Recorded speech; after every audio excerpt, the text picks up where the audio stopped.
What's going on, everybody? Eric Lindquist at Stochastic here on the Odd Chopper channel, coming to you with a Wednesday hump day edition of MLB Lindy's Leans, Likes, and Locks. Hit that like button, subscribe button, notification bell. Goes a long way for me on this video. Goes a long way for you. That way you become apprised of our great content is going live here at our little neck of YouTube woods. I don't know why my hat isn't like on securely. I look like a twat. But anyway, I probably always...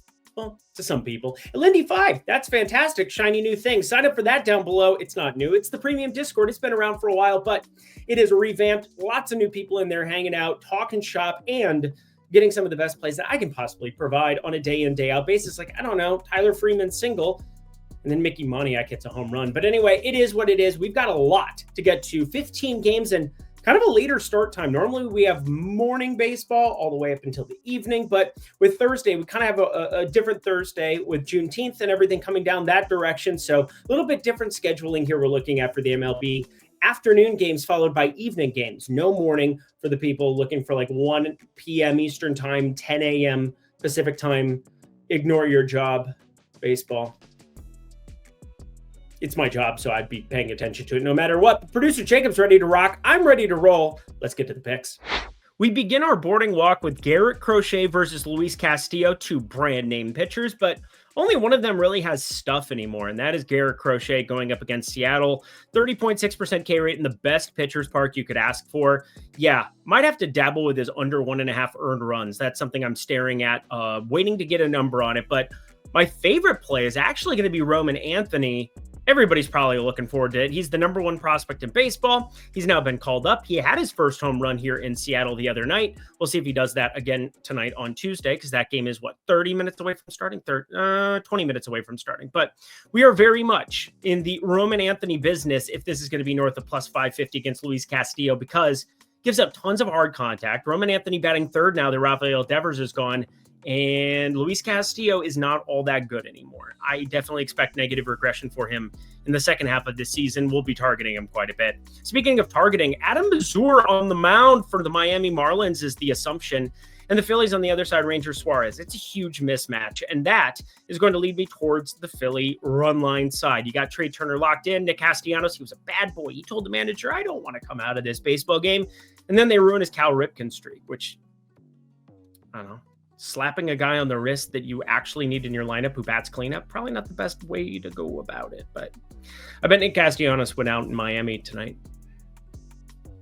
Just throwing it out there. Tariq Skubal taking on the Pittsburgh Pirates. And that alone should tell you Tariq Skubal is in a ridiculous ladder spot. But is it that good of a spot as far as like Brian Reynolds ends up getting dinged up, and while he's good, when you're only looking for the opportunity for Ks, that's all we're asking for.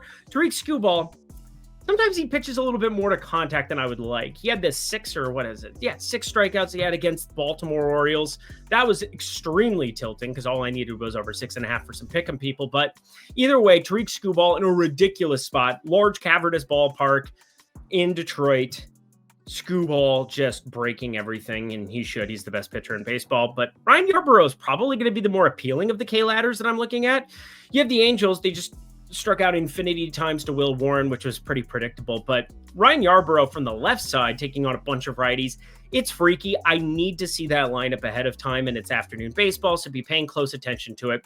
The Arizona team total ladder, we ended up on that over there. It's 3-2 in the top of the 7th, and hopefully they can find a way to get a couple more runs across. At least it's the road team that's up, because then you get the bottom of the 9th. You get chances still coming your direction, and if Arizona can hang up one more, then you would need 3 on the other side, #math. But Arizona team total ladder is very interesting to me because Eric Lauer must pay. 90% strand rate, which is basically like the number of guys that get left on base that don't end up scoring a run.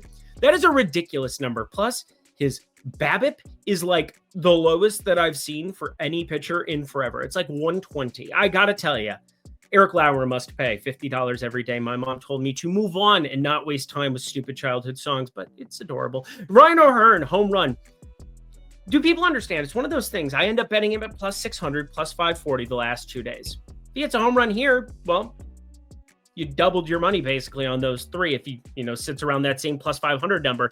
Colton Cowser, of course, goes yard. That would have been useful yesterday. Adley Rutschman went yard on the Monday it was, and that was hurtful because I didn't have him on the card. Went for the Cowser side. And O'Hearn's the only Baltimore Oriole who ended up on the card for me here in this spot. But need you to pay attention, pay very close attention to those opening numbers. I think there's lots of people who are going to be interested against Taj Bradley, who's been much better, but it is such a good hitting environment. Trevor Rogers on the other side looks pretty good to me. Both pitchers do, but Ryan O'Hearn, I can't quit you. Also, he's made me a ton of money this season, so I'm not going to complain. Lindy's leans, we continue on our merry walk.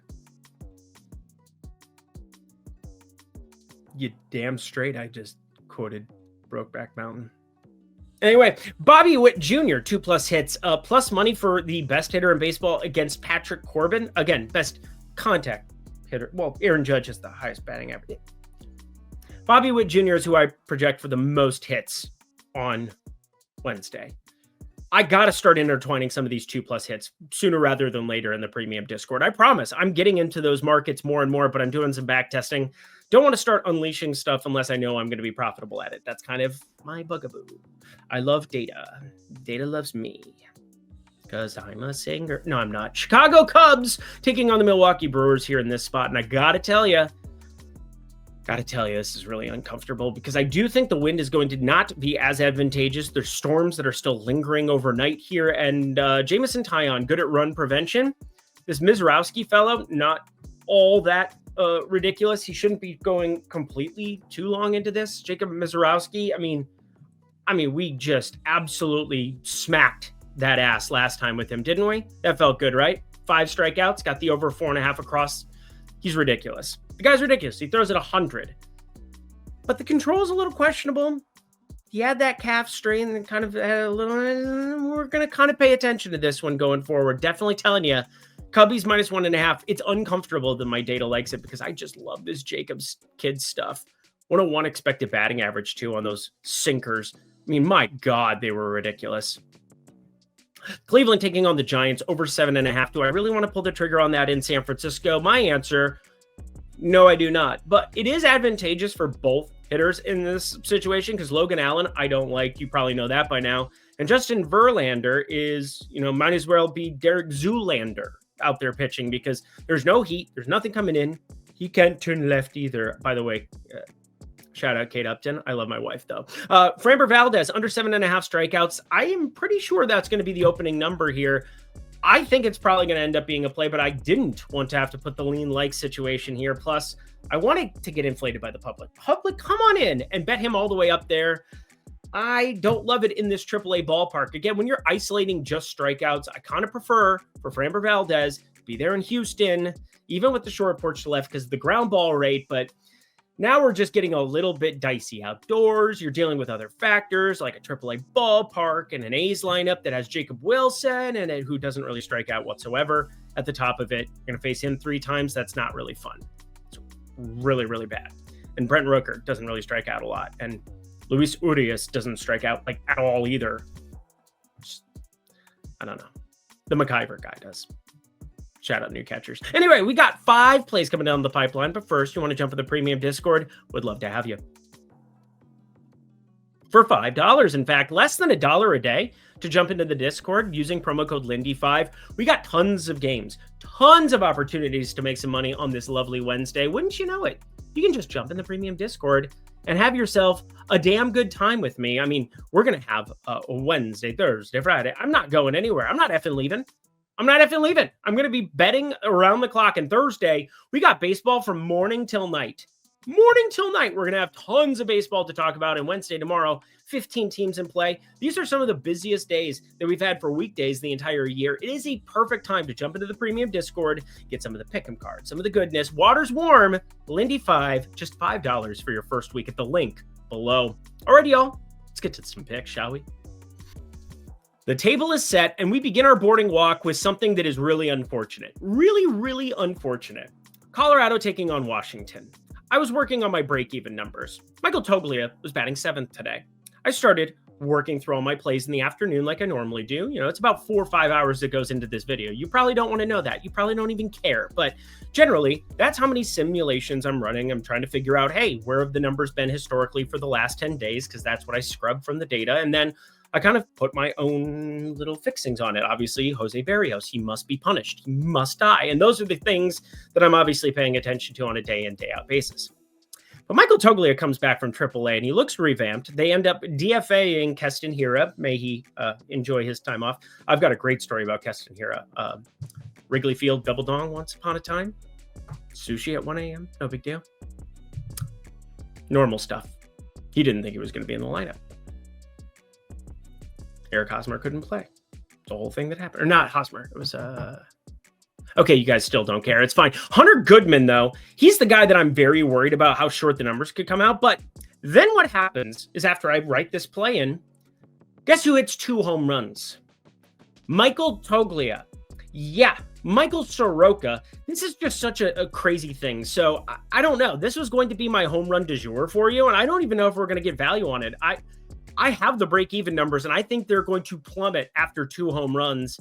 I hate when this shit happens, but it is what it is. So hopefully you're listening rather than just watching and looking at the Lindy's pick screen, because you could very well just go lean now in this direction, because I'm worried Michael Toglia is going to not look as good, but he lofts the baseball. He has a great matchup. Pretty much everybody on the Washington side is a great matchup, and he's a switch hitter taking on Mitchell Parker with a 48.5% hard hit and 15.7 degree launch angle. You have square peg, square hole. You put them together. Oh, look at that.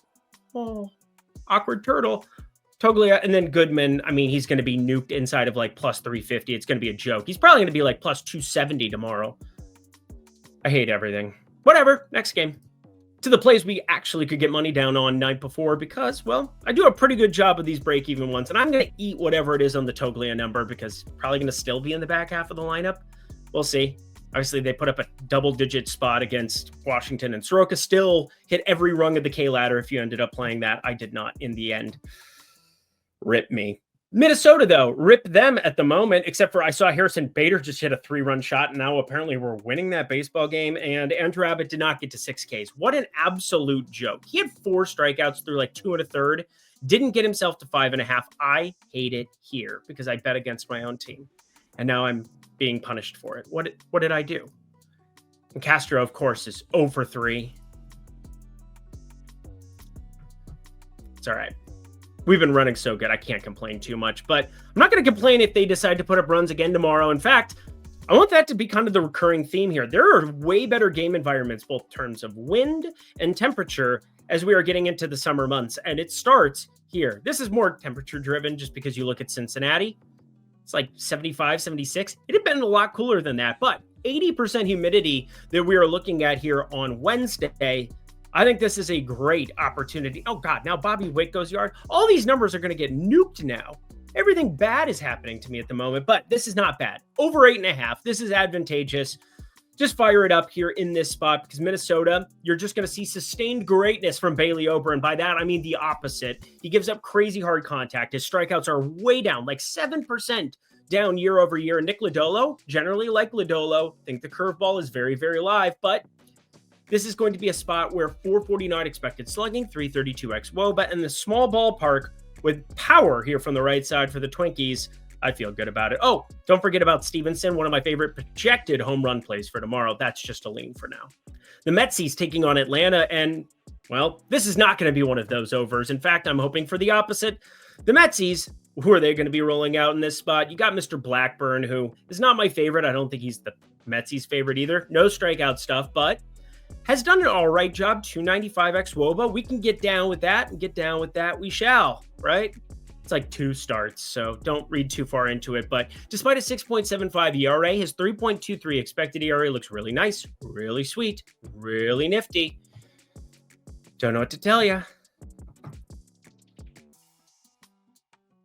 Chris Sale is the main talking point. Chris Sale is going to mow down Metsies tomorrow. In fact, it's probably one of the best ballparks you could have being a lefty outside of like when it gets into the summer months. But despite all this good temperature, all of this niftiness that I'm talking about, We're looking at wind potentially blowing back in, only 65% humidity, 82 degrees, and a little bit of rain. Pay attention to that rain, but let the rain fall down. And Chris Sale, 8Ks. I tried. I'm not funny today. You know what's not funny either? Making money. We're serious about that, and you can do that with Portfolio EV. Lindy 1. In fact, that's how you do it. Lindy 1. You get 2 weeks free, which is going to go away tomorrow, by the way. 2 weeks free to you with Lindy 1. Take advantage of it down at the link below. It's your last chance to get in for 2 weeks free. Have I said free enough in this segment? I think I have. Lindy 1 friends, head to the link below. Would love to have you guys over there in the Discord chat and Portfolio EV as well. And, well, get all the best market-based plays on the slate for today. Alrighty, y'all. A couple more plays. Let's get to it. Again, it's kind of more straightforward, straight off the spreadsheet to start off. But now these next two, there's a little bit of science, a little bit of goodness here. The White Sox taking on St. Louis, and you can find me in St. Louis, except for we're in Chicago, south side of Chicago. Just playing musical Tourette's. Sorry about it. Anyway, the main thing I want to get to here is that Sonny Gray has a lot of things.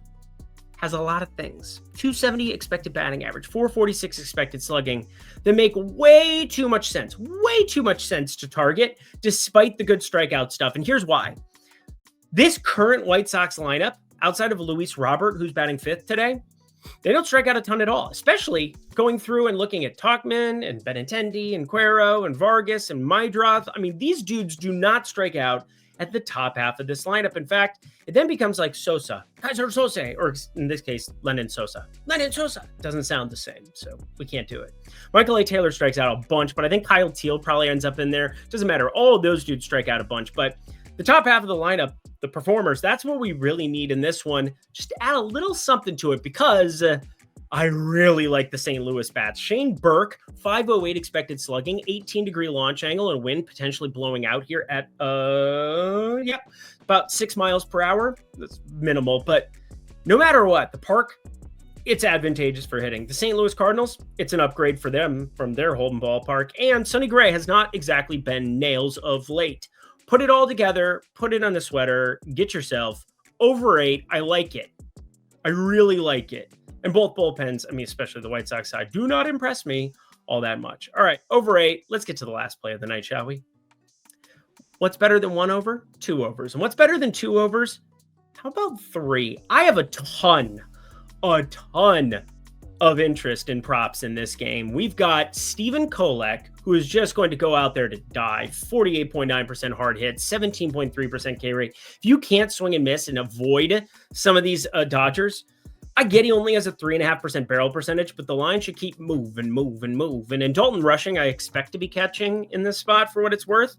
I think he's going to be a very interesting prop guy to be getting to. You might have Will Smith DH. No, you're not. No, you're not, because Shohei Ohtani's going to DH from now until the end of time. Sounds like he might pitch over the weekend, too. Please do not bet overs of Shohei Ohtani strikeouts. I don't know what people are doing in their lives. But what I'm doing is betting the over of 9.5 at even money here, because on the other side, projected starter Emmett Sheehan, 186 expected batting average, but that is going back to 2023. We have not seen him at the big league level here, and I get it's been all right at Oklahoma City for him. But friends, this is completely different ball of wax heading in to take on the Padres, who don't strike out a lot. And Emmett Sheehan, not going to be Sheehan the third inning, if you know what I mean. He went 3 1/3 last time, 63 pitches. I have him in for 70 pitches. He shouldn't exactly, he should get through 3, but over 9.5, let's leave. That does it for a wonky, quirky edition of MLB Lindy's Leans, Likes, and Locks. Head to the comment section below. Let me know your favorite plays that exist on the slate for Wednesday. You can have a ton of props like I always do. In that premium Discord, you can see my little dookie. He's just hanging out there. He's enjoying the fan. Oh, he is passed out.